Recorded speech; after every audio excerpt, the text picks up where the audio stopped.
Hello.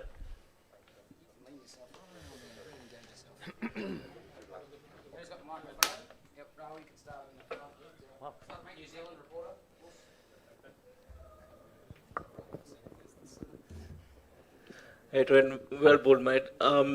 Three different cities, three different pitches, three convincing victories. Can you explain how it's all panned out? Um, yeah, it's all happened pretty quickly, obviously. Yeah, it's been a busy schedule, but I think I said earlier in an interview in this tournament that the challenge will be moving around the country with the different wickets and conditions that we face. But yeah, the guys have been clinical so far and delivered the plans that we've spoken about with the ball, and yeah, the batting's going nicely as well. So understand there's a lot of cricket still to come, but it's a good position to be in. 3 from 3. All the pre-match talk was about the Chennai wicket being low, slow, and with lots of turn and stuff like that. Were you a bit surprised at the nature of the wicket, and did you just adapt to it when you bowled the first ball, or was there kind of a preconceived notion before you go in? Yeah, I think you can always gauge a wicket by the nets in a way, and I thought the nets were very good. It's hot. Yeah, I thought the wicket was very hard and offered a little bit of pace, which is probably not the description you normally take coming here to Chennai, but yeah, like I said about the plans, the boys had plans in place, be as accurate as we can, try bowl good balls and manage to take wickets throughout the innings, and generally it's a pretty good recipe. So yeah, 250 to chase I thought was a decent score, and it was nice to clip that off in the end. Last two from me. A word on Kane. It's almost like he never left. Yeah, no, definitely. He's very comfortable out there in the middle, and yeah, quality knock after 6 or so months off. Yeah, so I'm sure you enjoyed that, and you know, big contributions there by Daryl and Glenn at the end. Obviously, finished it off nicely. So nice to get the points, and good to watch. Last one. When did Daryl Mitchell decide to hit that first ball for a six? Was it like 3-4 days before? Yeah, at least. He would have been thinking about that a long time, and yep, I'm sure he'll have that replay on repeat, no doubt. Hey Trent, like again a lot of talk about spin and stuff, but today the way Lockie bowled was more or less like Wagner bowling with one-day restrictions in place. So what is the plan behind that, like continuously hitting the deck and bouncing batters out, you know, and they try hitting you out for a six? Yeah, yeah, Lockie plays a huge role for us, and you know, a guy that can bowl 150k and you know, has some great skills. It was nice to see him get some reward today, and yeah, no, he's very clever with his plans, and he likes to attack in the role that he's in, and yeah, hopefully it's going to play a big role for us over the next couple of weeks. And like you guys like believe like Chris Donaldson and Will Young had a big day out as well. They were right at the edge of the boundary, ferrying drinks to you guys, like trying to keep you in good shape in this heat. So how hard was it to sort of keep coming in and going at Bangladesh? Yeah, I don't know what the cameras were showing, but I actually struggled with the heat there for a little bit. It was yeah, just coming out of the nice air-conditioned change rooms into Lytton Das, who was charging me first ball, was pretty exciting. But yeah, Chris plays a big role in getting us bowlers fit. You know, all the support staff and the guys that aren't playing play a big role as well. So it was a group effort today, and looking forward to the next one. And lastly from me, like at the innings break, you spoke about how you sort of gained control over that knuckleball. We actually saw a lot of that in the MLC as well, where you got a lot of wickets in the knuckleball. Could you just talk us a bit more about how you gained control over that 2.5 years or so? Yeah, practice, the old cliche.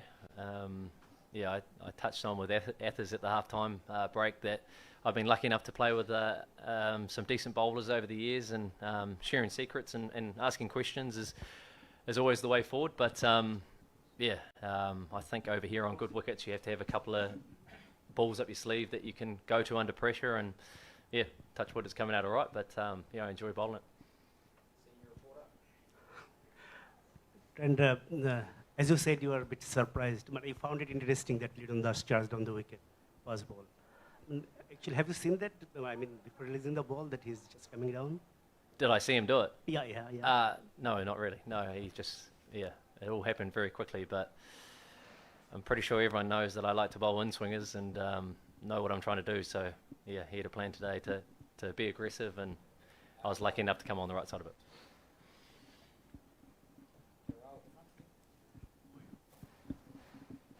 200 ODI wickets. Can you talk to us about whether that was something that you ever thought you'd get to, and what's the feeling like being there?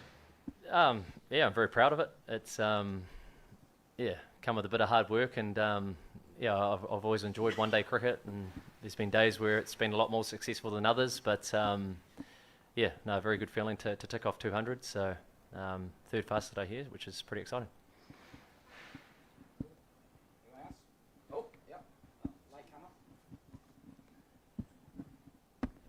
Trent, you're playing back-to-back matches here in Chennai, and then you have another couple of matches in Dharamshala as well coming up. Do you think that sort of gives you sort of breathing space in terms of like preparing for conditions for games leading up?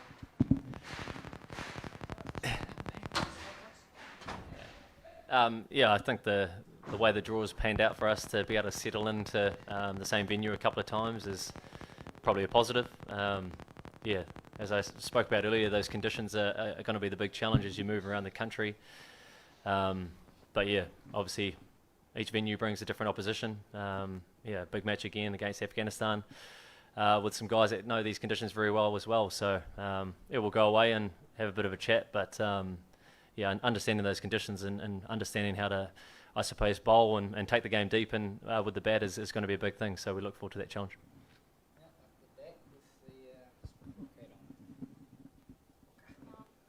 Kia ora. Kia ora. So many of the, I'm sorry for the Springboks cap, by the way. So many of the New Zealand players have played in Chennai, especially for the CSK, and that support will always be there. But to see so many fans, especially the Chennaians, to come and support the New Zealand team with the black jerseys on, loud cheers, how was that feeling for you? It's the best part about coming to India, to embrace the crowd and see the passion and the support behind the game, and some fans out there this afternoon braved the heat and got rewarded with some pretty good cricket, I thought. So he's hoping for some big crowds coming up later in the tournament. With the Rugby World Cup going on, it's at the end of what's been a really interesting tournament to follow. At the home, it's at the very different time zone.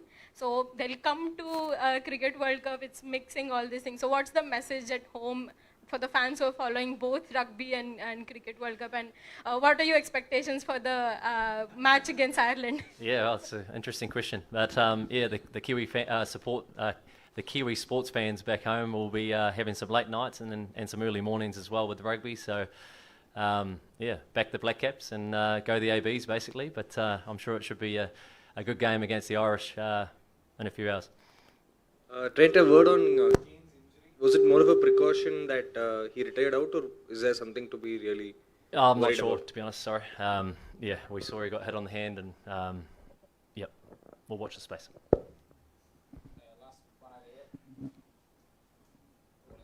Team New Zealand have always won first three matches in 2015 World Cup and then 2019 World Cup, first three matches. And once again in 2023, you have won the first three matches. Brilliant. So England and Netherlands and Bangladesh, which gave you a real fight? Because we watched all the three matches, but which one gave you a real fight, out of these three, England and Netherlands and Bangladesh? Which one was the biggest fight? Yeah, the real tough one. Yeah, they were all tough. Yeah. That's a tricky question. I won't single out any of them, but 2 points is hard to come by, so it's nice to have 6. Trent, I'm sorry I came in late, so if you had answered it, you can just talk us about Kane's knock. I mean, it seems like it's not like he's had an injury, a knee surgery, 7 months. I mean, he scored 100 and 200 in his last 2 international games, and again, he comes out here, soaks up the pressure, 20 balls, and then he just does what Kane does always. So just talk us about his knock today.